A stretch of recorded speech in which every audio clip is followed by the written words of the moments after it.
नमस्कार साथियों, स्वागत है आप सभी का एक बार फिर से नायक 2.0 के इस जीएस वाले बैच में। और इसमें हम लोग बात करेंगे आज सेट नंबर 18 में। ठीक है, आज हमारी जो प्रैक्टिस सेट है वो होगा सेट नंबर 18। एक लंबे अंतराल के बाद आज सभी को वीडियो मिल रही है, क्योंकि तबीयत काफ़ी ज़्यादा ख़राब हो गई थी और इसी वजह से मैंने आप सभी के लिए ये वीडियो नहीं बना पाई थी। लेकिन जैसे ही आप सभी को पता है तबीयत में थोड़ा सा सुधार हुआ, मैंने आप सभी के लिए इस सेट को तैयार किया है और आज इस वीडियो को हम लोग देखेंगे, कंप्लीट करेंगे। इसके साथ साथ अन्य वीडियो को भी हम रेगुलर पढ़ने वाले हैं। ठीक है, तो आज हम बात करेंगे सेट नंबर 18 पर। आप सभी ने बहुत इंतजार किया, बहुत सपोर्ट किया, उसके लिए आप सभी का बहुत बहुत धन्यवाद। और इस वीडियो को भी आप उतना ही प्यार दीजिएगा जितना कि आपने पुरानी वीडियो को दिया है। तो चलिए स्टार्ट करते हैं। आज का हमारा प्रैक्टिस सेट बहुत इंपॉर्टेंट है। पूछा गया है सबसे पहले आपसे बाण गंगा उत्सव। ये बाण गंगा उत्सव कहाँ मनाया जाता है आपका? तो वह है मालाबार हिल्स। और मालाबार हिल्स आपकी कहाँ मिलती है? तो ये आपके मुंबई में मिलती हैं। जनवरी फरवरी में ये आपका मनाया जाता है और लगभग ये 2 डेज़ का आपका मनाया जाता है। ठीक है, जनवरी या फरवरी में 2 डेज़ का ये मनाया जाता है। ऐसे आपसे पूछे काला घोड़ा आर्ट उत्सव, ये 1999 में स्टार्ट हुआ था और 9 डे का मनाया जाता है। नेक्स्ट आपसे पूछे निराली पूर्णिमा, ये समुद्र देवता के लिए है, यही मनाया जाता है महाराष्ट्र में। एलिफेंटा आपका, ये भी आपका एक उत्सव है, यहीं मनाया जाता है। खंडोवा उत्सव और मंगला गौरी उत्सव, ये नवविवाहिताओं के लिए, ये भी मुंबई में मनाया जाता है। सुला फेस्ट, ये भारत का सबसे बड़ा आपका एक उत्सव है जो कि आपका कहाँ मनाया जाता है? महाराष्ट्र में ही मनाया जाता है। गुड़ी पड़वा यहाँ का नववर्ष है जो कि आपका महाराष्ट्र में ही मनाया जाता है। नेक्स्ट आपसे पूछेगा क्वेश्चन नंबर 2, उस्ताद विलायत खान। उस्ताद विलायत खान, इनका संबंध किससे? आप सभी लोग जानते हैं, सितार से इनका संबंध है। पंडित रविशंकर का संबंध किससे? सितार से है। अनुष्का शंकर का संबंध किससे? सितार से है। अन्नपूर्णा का संबंध किससे? सितार से है। अलाउद्दीन खान का संबंध किससे है? तो सरोद से है। ऐसे आपसे पूछे सितार से अन्य कौन कौन से हमारे संबंधित व्यक्ति हैं? तो निखिल बनर्जी हैं, अरविंद पारेख हैं, हरशंकर भट्टाचार्य हैं और हरविंदर कुमार हैं। ये सब सितार से संबंधित हैं आपके। ठीक है, ये आपको याद रखना है। नेक्स्ट शहनाई से कौन कौन से संबंधित हैं आपके? तो वह हैं हुसैन खां हैं, अली अहमद है, बागेश्वर कमर जो कि एक महिला हैं, ये आपकी शहनाई से संबंधित हैं। एकमात्र महिला हैं जो शहनाई से संबंधित है, वो है आपकी कौन? बागेश्वरी कमर। ऐसे ही आपसे पूछे इंदौर घराना, इसके संस्थापक कौन थे? उस्ताद अमीर खान। मेहर घराना, इसके अलाउद्दीन खान। ग्वालियर घराना, हस्सू खां और नत्थू खां। ठीक है, नेक्स्ट आपसे पूछेगा पंडित मोहन शर्मा, है ना। पंडित मोहन शर्मा का कौन सा घराना है? तो ये मेवाती घराने से संबंधित हैं। पंडित जसराज भी किससे संबंधित हैं? तो मेवाती घराने से ही संबंधित हैं। पटियाला घराने से कौन संबंधित है? तो अली बख्श खान है। आगरा घराने से विजय किचलू आपके संबंधित हैं। ऐसे ही आपसे पूछे जयपुर अतरौली घराना, मोस्ट इंपॉर्टेंट है। जयपुर अतरौली घराना के संस्थापक कौन है? तो अल्लादिया खान। ऐसे किराना घराना के कौन है? तो करीम खान, अब्दुल करीम खान आपके किराना घराना के संस्थापक हैं। अगला क्वेश्चन आपसे पूछे कबड्डी में शरीर के हिस्से को छूना क्या कहलाता है? तो कबड्डी में आप सभी को पता है, खेले होंगे आप लोगों ने। तो कबड्डी जब खेला जाता है तो उसमें शरीर को छू लिया जाता है और इस छूने की प्रक्रिया को क्या हो जाता है? तो टैग कहा जाता है। क्या कहा जाता है? टैग। ऐसे आपसे पूछे कि जो कबड्डी का रेडिंग टाइम होता है वो कितना होता है? 30 सेकंड का होता है। ऐसी जो थर्ड रेड होती है ये डू और डाई की होती है। ठीक है, अब हम आपसे पूछें कि जो आपकी कबड्डी होती है इसमें कुल टाइम कितना होता है? तो ये 20-20 मिनट के इसमें 2 राउंड खेले जाते हैं और इसके बीच में 5 मिनट का गैप होता है। ऐसे ही वुमेन का जो आपका मैच होता है कबड्डी का, इसमें आपका 15-15 मिनट के 2 स्लॉट होते हैं और 5 मिनट का बीच में गैप होता है। ठीक है, अगर आपसे पूछा जाए मैदान की माप क्या होती है, तो इसमें जो मैदान की माप होती है 23 गुणा मीटर, ये आपकी मेल के लिए होती है। 13 गुणा 10 मीटर और 12 गुणा 8 मीटर ये आपकी फ़ीमेल की होती है और 11 गुणा 8 मीटर ये आपकी सब जूनियर की मैदान की माप होती है। जैसे कि आप लोगों ने देखा, ये है आपका कबड्डी का मैदान। ठीक है, कबड्डी के मैदान में एक होती है आपकी मिड लाइन, ठीक है, जो कि बीच में होती है, आप सभी को पता है। इसके बाद आपका 3.7 मीटर के अंतराल पर होती है एक ब्लैंक लाइन और उसके बाद एक होती है आपकी बोनस लाइन और लास्ट में होती है आपकी एंड लाइन। ठीक है, ये आपको याद रखना है। और जो आपकी एंड लाइन से लेकर मिड लाइन तक की दूरी होती है वो 6.5 मीटर की होती है। ठीक है, ये आपको याद रखना है। आपसे पूछे खिलाड़ी कितने होते हैं कबड्डी में? तो खिलाड़ी होते हैं आपकी कबड्डी में 7 खिलाड़ी होते हैं। नेट बॉल में भी आपके साथ होते हैं, वाटर पोलो में भी आपके साथ होते हैं। ऐसे आपसे पूछे लॉबी की चौड़ाई कितनी होती है? तो लॉबी देखो यहाँ से जो ब्लैंक है और ये आपका बोनस, तो इसको हम बोलते हैं लॉबी। और लॉबी की जो चौड़ाई होती है वो 1 मीटर की होती है। डुबकी किंग किसको बोला जाता है? तो प्रदीप नखवाल को बोला जाता है डुबकी किंग। ठीक है, नेक्स्ट आपसे पूछे एशियाई खेल। तो एशियाई खेल ये कब स्टार्ट हुए थे? 4 मार्च 1951 को नई दिल्ली में स्टार्ट किए गए थे। 1982 में भी आपके नई दिल्ली में हुए थे। यानी कहने का मतलब है कि एशियाई खेल भारत में 2 बार हो चुके हैं। एक 1951 में जब पहली बार हुए थे तब, और एक 1982 में हुए थे, तब भारत में हुए थे। आप सभी को पता है कबड्डी इसमें कब शामिल हुई थी एशियाई खेलों में, तो 1990 में। और महिलाओं के लिए महिलाएं कब शामिल हुई थी इसमें, तो महिलाएं शामिल हुई थी आपकी 2010 में। 2025 में कबड्डी वर्ल्ड कप का विजेता कौन है, तो आप सभी को पता है भारत कबड्डी वर्ल्ड कप का विजेता है। नेक्स्ट आपसे पूछे एशियाई खेल 2023 कहाँ पर हुए थे, हांगझाऊ चीन में हुए थे। और इंडिया कबड्डी टीम ने यहाँ पर क्या जीता था, गोल्ड मेडल जीता था आपका। इंटरनेशनल कबड्डी महासंघ का मुख्यालय कहाँ पर है, जयपुर में है। और 2004 में इसकी स्थापना हुई थी। ऐसे ही आपसे पूछे प्रो कबड्डी लीग 2024 है ना, 2024 कर लेने हैं 14 की जगह।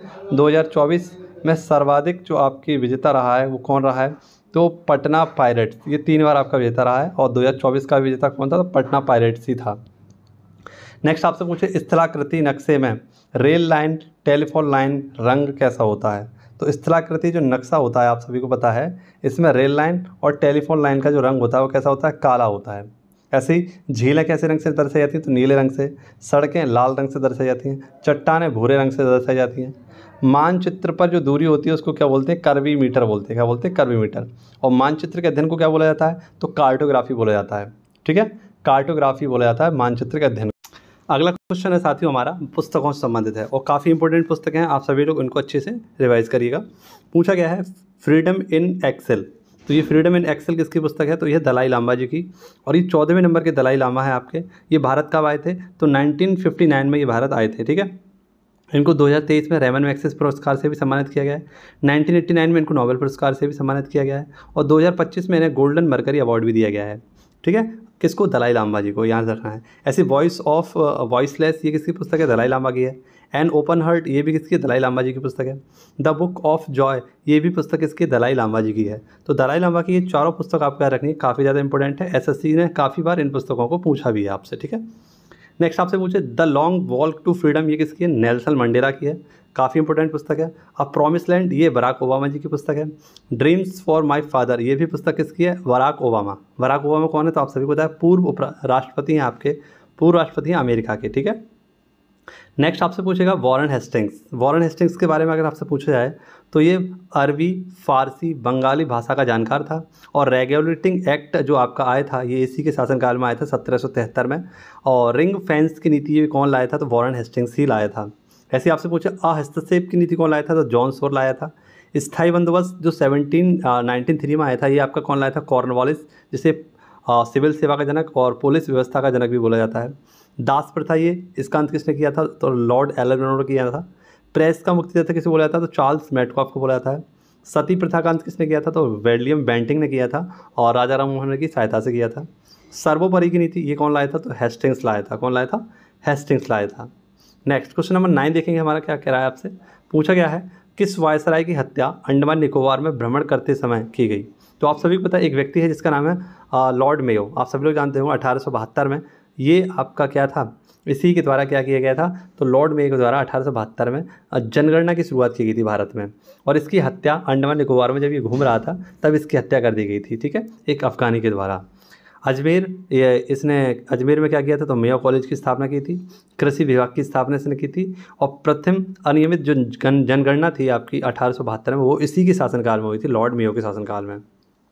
नेक्स्ट कर्जन के शासनकाल में क्या क्या हुआ, तो राष्ट्रीय स्मारक सुरक्षा अधिनियम आया था आपका, विश्वविद्यालय अधिनियम आया था आपका, रेल आयोग बना था। ऐसे ही आपका बंगाल का विभाजन हुआ था कर्जन के शासनकाल में। रिपन के शासनकाल में क्या हुआ, जो कि 1880 से 1884 तक रहा था। और आप सभी को पता है इसमें 1881 में फर्स्ट फैक्ट्री अधिनियम भी इसके शासनकाल में आया था। और स्थानीय सुशासन का जनक किसको बोला जाता है, तो रिपन को ही बोला जाता है। अभी हमने देखा था प्रथम अनियमित जनगणना जो हुई थी वो 1872 में हुई थी।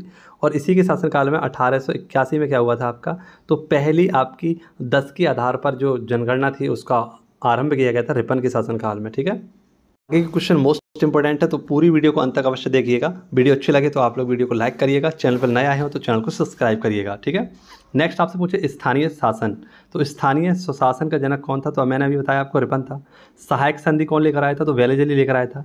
लेकिन पहला जो सहायक संधि के तहत हस्ताक्षर करता था वो कौन था, तो हैदराबाद। 1798 में इसने अपने हस्ताक्षर किए थे और सहायक संधि को अपनाया था।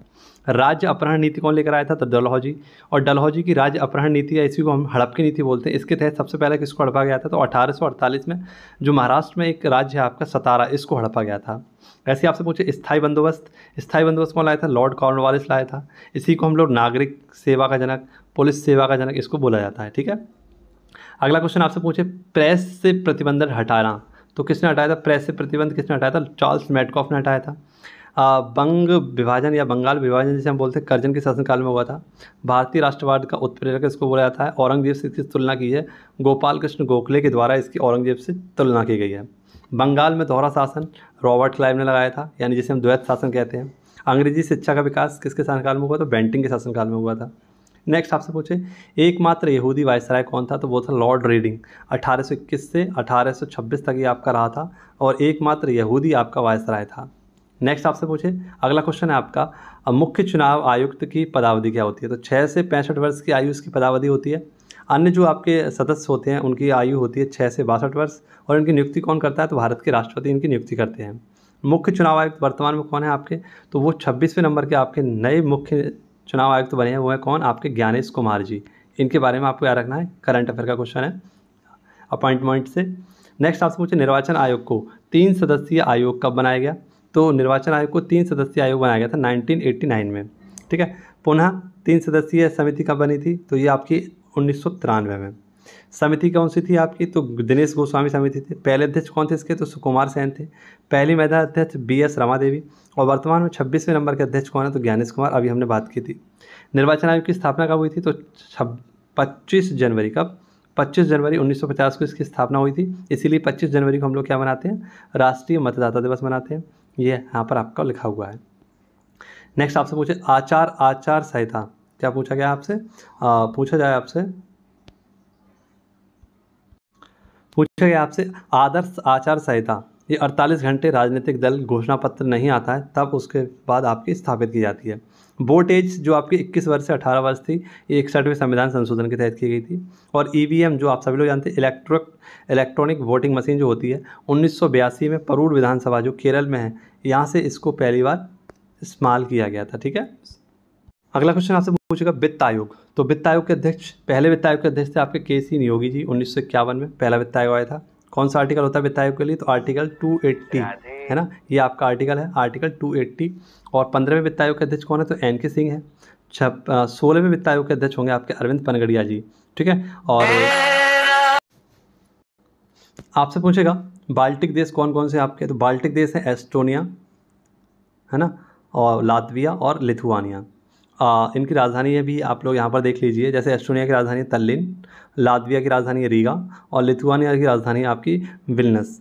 ये तीनों हमारे कैसे वाल्टिक देश हैं। ऐसे आपसे पूछे USSR का विघटन कब हुआ था? 1991 में, और इससे 15 देश आपके अलग हुए थे।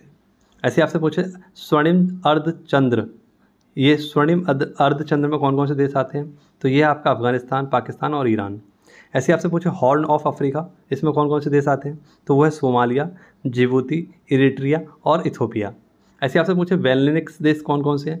तो वेलनिक्स देश कौन कौन से आपके? एक है आपका बेल्जियम, एक है आपका नीदरलैंड और एक है आपका लग्जमबर्ग, ठीक है। देखो यहाँ पर इनके नाम, इसके नाम में ही इसका नाम छुपा हुआ है, शॉर्ट फॉर्म है।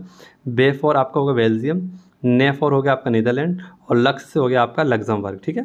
तो इसे हम बेनिलक्स कंट्री भी बोलते हैं, ठीक है। अगला क्वेश्चन इंपॉर्टेंट है आप सभी के लिए, और ऐसे ही क्वेश्चन आपसे पूछे भी जाते हैं कभी कभी। रेड क्लिफ लाइन किस किस के मध्य है? तो भारत और पाकिस्तान के मध्य आपके रेड क्लिफ लाइन है। ऐसे आपसे पूछे मैगिनोट रेखा, ये फ्रांस और जर्मनी के मध्य है। डूरंड रेखा ये आपकी भारत और अफगानिस्तान के मध्य है। हिंडनबर्ग रेखा आपकी पोलैंड और जर्मनी के मध्य है। मैन रहीम रेखा आपकी रूस और फिनलैंड के मध्य है। मेडिसन रेखा ये USA और कनाडा के मध्य है। 17वीं समांतर जो रेखा है आपकी वो उत्तरी वियतनाम और दक्षिण वियतनाम के मध्य है।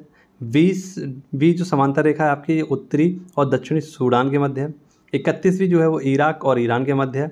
38वीं उत्तरी और दक्षिण कोरिया के मध्य है। और 49वीं जो आपकी समांतर रेखा है वो USA और कनाडा के मध्य है। तो यहाँ पर आपको वो फैक्ट मिल रहे हैं जो आपने शायद ही कभी पढ़े हों, और ये आप सभी के लिए बहुत ज़्यादा इंपॉर्टेंट फैक्ट्स हैं, ठीक है। तो इनको अपने पास बना कर रखिए।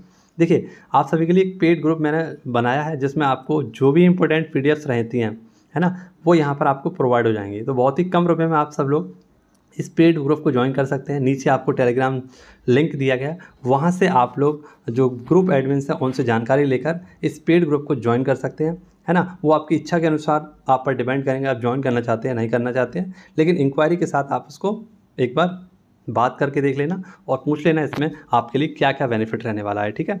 तो ये आप लोग जरूर ज्वाइन कर लेना एक बार, यहाँ से आपको PDF मिलती रहेंगी और बहुत ही शॉर्ट नोट्स आपको प्रोवाइड होते रहेंगे। नेक्स्ट आपसे पूछे सूर्योदय का देश किसे बोलते हैं? तो सूर्योदय का देश किसको बोलते हैं आप सभी लोग जानते हैं, जापान को बोलते हैं। जापान को ही हम लोग निप्पनों का देश बोलते हैं, जापानों को ही हम सुकुमारों का देश बोलते हैं, जापान को ही हम लोग उगते हुए सूर्य का देश भी बोलते हैं। ठीक है, ऐसे ही डूबते हुए सूर्य का देश को बोलते हैं तो ब्रिटेन को बोलते हैं। झीलों का देश किसको बोलते हैं? तो फिनलैंड को बोलते हैं। अर्धरात्रि का सूर्य कहाँ निकलता है? नॉर्वे में। कॉकपिट ऑफ यूरोप किसको बोलते हैं? तो बेल्जियम को बोलते हैं। हिंद महासागर का मोती किसको बोलते हैं? तो श्रीलंका को कहते हैं। प्ले ग्राउंड ऑफ यूरोप किसको बोलते हैं? स्विट्जरलैंड को बोलते हैं। प्यासी भूमि का देश किसको बोलते हैं? ऑस्ट्रेलिया का बोलते हैं। दक्षिण का ब्रिटेन किसको बोलते हैं? तो न्यूजीलैंड को बोलते हैं। चीनी का कटोरा क्यूबा को बोलते हैं। नहरों का देश पाकिस्तान को बोलते हैं। लैंड ऑफ थंडरबोल्ट ये आपका भूटान को कहते हैं। और नील नदी का वरदान किसको बोलते हैं? तो मिस्र को कहते हैं। ठीक है, तो ये कुछ देश थे और उनके उपनाम थे जिनको उनको जाना जाता है। तो काफ़ी इंपॉर्टेंट फैक्ट है, आप सभी लोग अच्छे से याद कर लेना। नेक्स्ट आपसे पूछेगा श्वेत नील और नीली नील नदियों का संगम कहाँ होता है? तो आप सभी को पता है एक नदी है आपकी श्वेत नील और एक है आपकी नीली नील। जो श्वेत नील है आपकी वो विक्टोरिया झील से निकलती है।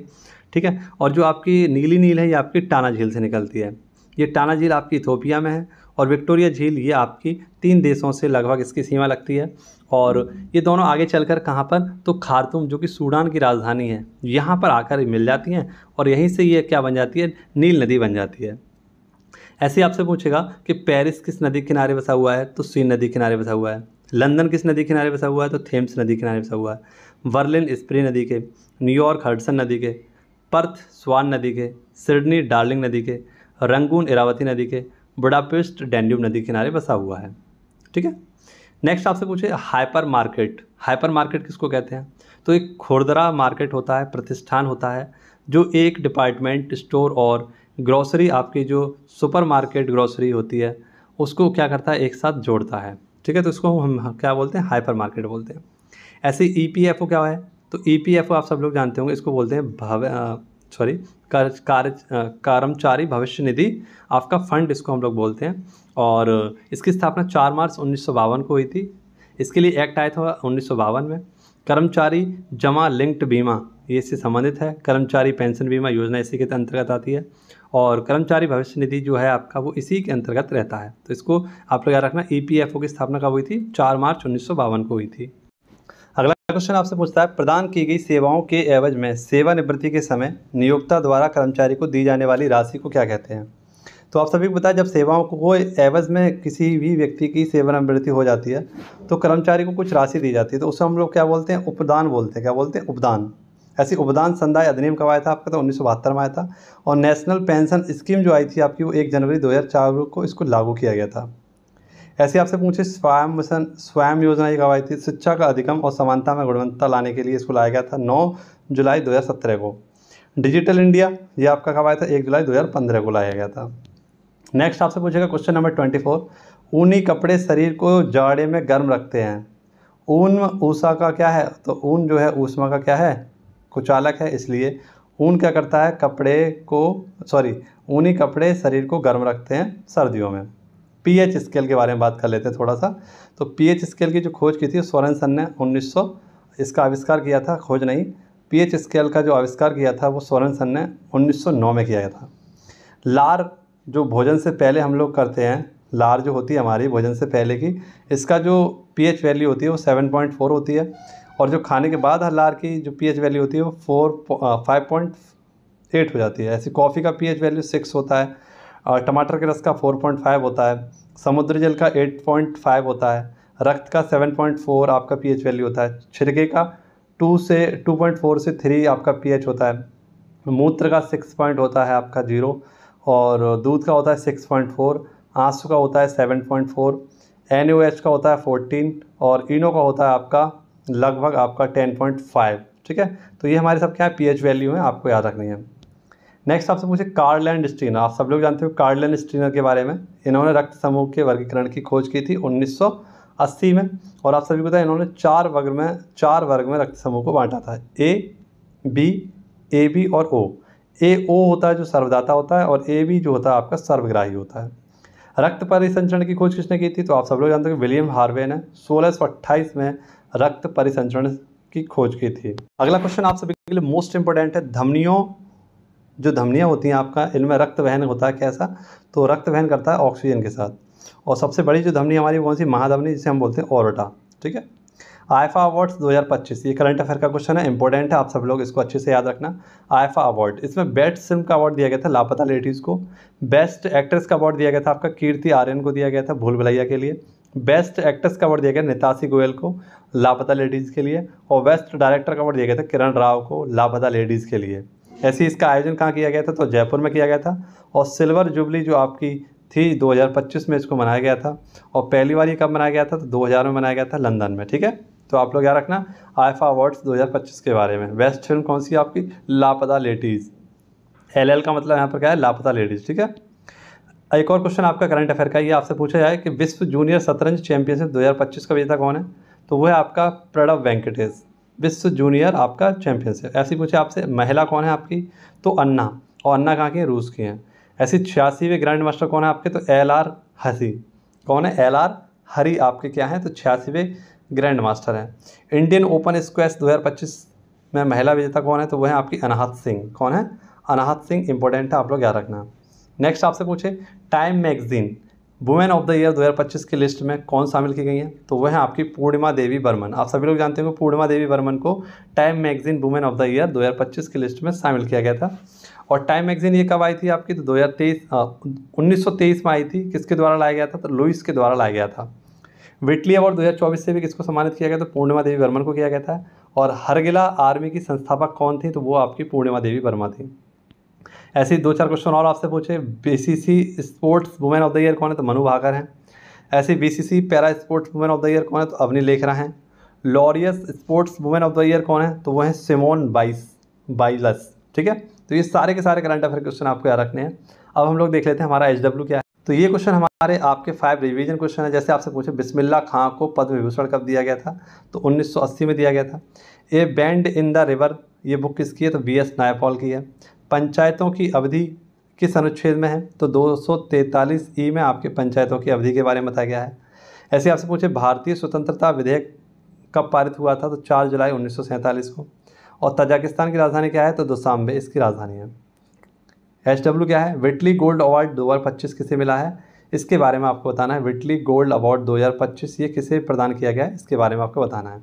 ठीक है, बाकी क्लास बहुत दिनों में आई, आशा करता हूँ आप सभी लोग इसको उसी तरीके से प्यार देंगे, दोस्तों के साथ शेयर करेंगे। और आप लोगों ने अभी तक टेलीग्राम चैनल को ज्वाइन नहीं किया है, तो टेलीग्राम चैनल को ज्वाइन कर लीजिए। ठीक है, और वहाँ से आप लोग थोड़ी सी जानकारी लेने के बाद पेड ग्रुप भी ज्वाइन कर सकते हैं। ठीक है, बाकी क्लास कैसी लगी कमेंट बॉक्स में बताना मुझे। मिलते हैं आपसे नेक्स्ट वीडियो में, तब तक के लिए खुश रहिए, मस्त रहिए, व्यस्त रहिए, पढ़ते रहिए। जय हिंद, जय भारत।